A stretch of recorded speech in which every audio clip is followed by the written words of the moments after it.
여러분, 지금 65세가 넘으셨다면 오늘 영상은 꼭 끝까지 보셔야 합니다.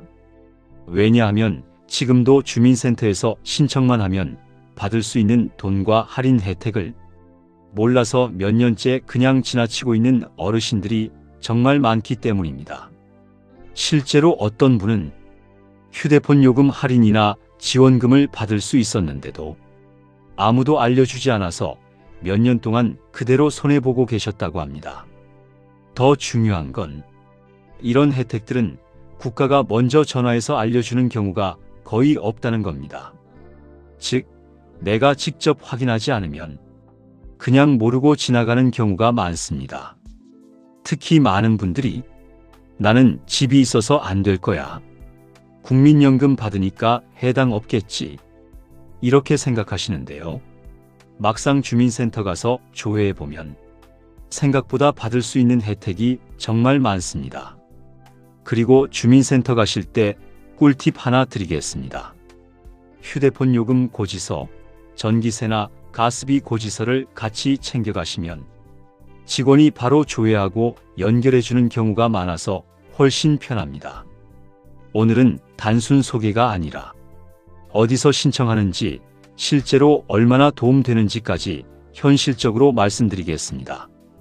그럼 지금부터 65세 이상이라면 꼭 확인해야 하는 지원금과 혜택 5가지 바로 시작하겠습니다. 첫 번째는 가장 중요한 기초연금입니다. 현재 만 65세 이상이라면 가장 먼저 확인해야 하는 지원금입니다. 많은 분들이 오해하십니다.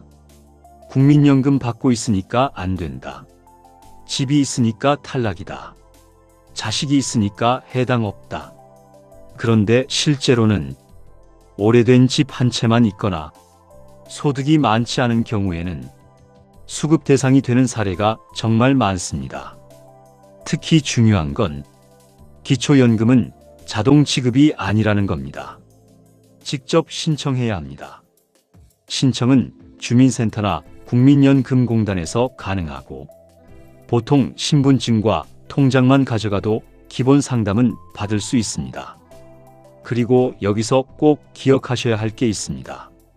내가 안 될 것 같아도 무조건 한번 조회는 해보셔야 한다는 겁니다. 실제로 주민센터 직원들이 왜 이제 오셨어요? 라고 하는 경우도 많습니다. 그리고 혹시 지금 조건이 안 돼도 수급희망 이력관리제를 신청해 두시면 나중에 기준이 바뀌었을 때 안내를 받을 수도 있으니까 이것도 꼭 같이 물어보십시오.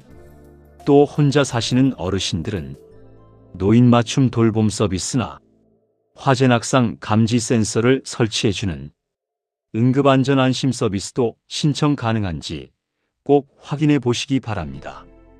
두 번째는 통신비 감면 혜택입니다. 이건 정말 많은 분들이 놓치고 있습니다.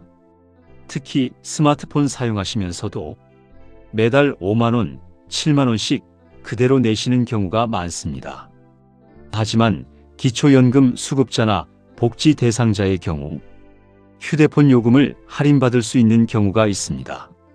한 달에 최대 10,000원 이상 줄어드는 경우도 있습니다. 방법도 어렵지 않습니다. 사용 중인 통신사 고객센터나 대리점에 가셔서 복지 할인 가능한지 확인해 주세요. 이렇게만 말씀하셔도 됩니다. 중요한 건 직원이 먼저 알려주지 않는 경우도 많다는 겁니다. 그래서 꼭 직접 물어보셔야 합니다. 그리고 자녀와 가족 결합 할인까지 같이 묶으면 요금이 더 줄어드는 경우도 있으니까 꼭 확인해 보십시오. 세 번째는 교통비 혜택입니다. 65세 이상이면 지역에 따라 지하철 무료 이용이나 버스 할인 혜택을 받을 수 있습니다. 특히 병원 자주 다니시는 분들은 교통비 차이가 생각보다 큽니다. 어르신 교통카드만 발급받아도 부담이 크게 줄어드는 경우가 많습니다.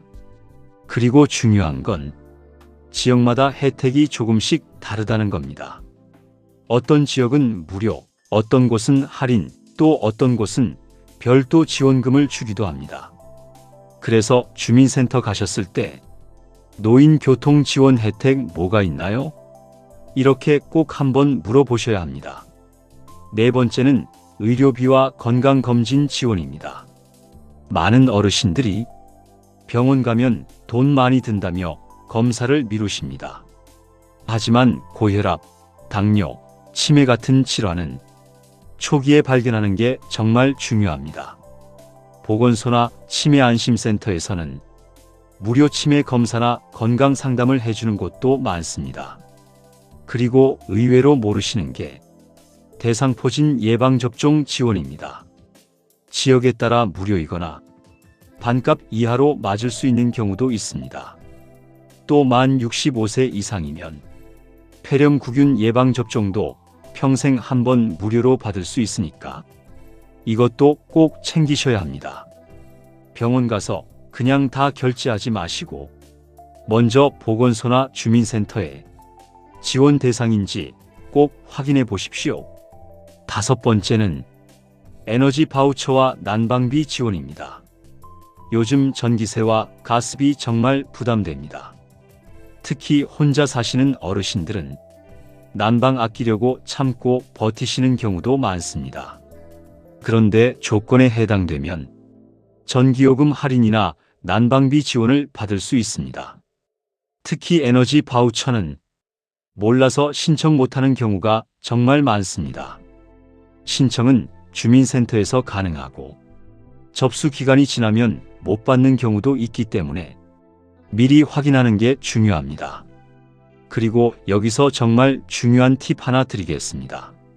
신청하실 때 직원분께 카드 말고 요금 차감으로 신청해 주세요. 이렇게 말씀해 보십시오. 그러면 매달 전기세나 가스비에서 자동으로 차감돼서 훨씬 편하게 이용할 수 있습니다. 마지막으로 꼭 드리고 싶은 말씀이 있습니다. 많은 어르신들이 귀찮아서 창피해서 나는 괜찮다며 신청을 안 하십니다. 하지만 이런 제도는 평생 열심히 살아오신 분들이 당연히 받을 수 있는 권리입니다. 절대 눈치 보실 필요 없습니다. 오늘 영상 보신 분들은 가까운 주민센터에 꼭 한번 문의해 보십시오. 혹시 제가 받을 수 있는 노인 지원 혜택 뭐가 있을까요? 이 한마디가 매달 생활비 부담을 줄여줄 수도 있고 노후의 걱정을 덜어줄 수도 있습니다. 혹시 오늘 내용 외에도 주민센터에서 새롭게 알게 된 좋은 혜택이 있다면 댓글로 함께 공유해 주세요. 영상이 도움되셨다면 구독과 좋아요 부탁드립니다. 앞으로도 나이 들수록 꼭 알아야 하는 현실적인 정보들 계속 전해드리겠습니다. 감사합니다.